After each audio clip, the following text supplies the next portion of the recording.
2500 سے زائد لوگوں کو انٹرویو کیا ہے میاں محمد نواز شریف اور شہباز شریف اور پارلیمنٹری بورڈ نے. کسی جماعت نے کیا ہے؟ ایک پرچہ آتا ہے یہ کینڈیڈیٹس ہیں. ہم نے میڈیا کے سامنے لوگوں کا انٹرویو کیا ہے.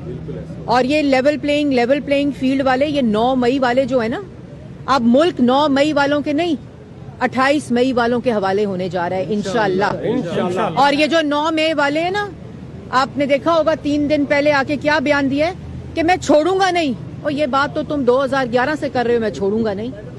اور مکافات عمل اور اللہ تعالیٰ کی پکڑ میں ہو اور کہتے ہو آرٹیکل 6 لگے گا. پاکستان کی عوام بھی وہ چہرے جانتی ہے جنہوں نے 9 مئی کو شہداء کے مجسموں کو سڑکوں پر پھینک کر ٹھڈے مارے تھے. 9 مئی والوں کے چہروں کو عوام جانتی ہے جن پر آرٹیکل 6 لگنا چاہیے ملک کے ساتھ ریاست پر حملہ کرنے کا.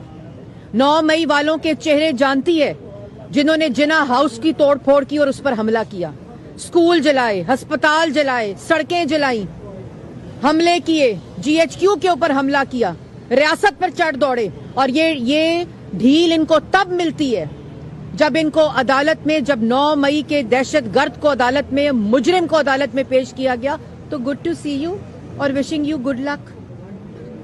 اور اس وقت بھی میں نے اس وقت بھی کہا تھا کہ یہ وہ شخص ہے جو آپ پہ بھی چڑھ دوڑے گا.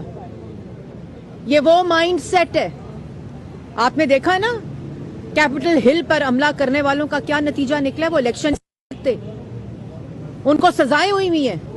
ادھر 9 مئی کے دن 9 مئی کو آپ پورے ملک کو جلا دو، حکم دو کہ جلاؤ، بعد میں کہہ دو میرے کارکنوں نے کیا تھا. آج بیچارے تاریخیں بھگت رہے ہیں. او بھائی اون اپ کرو.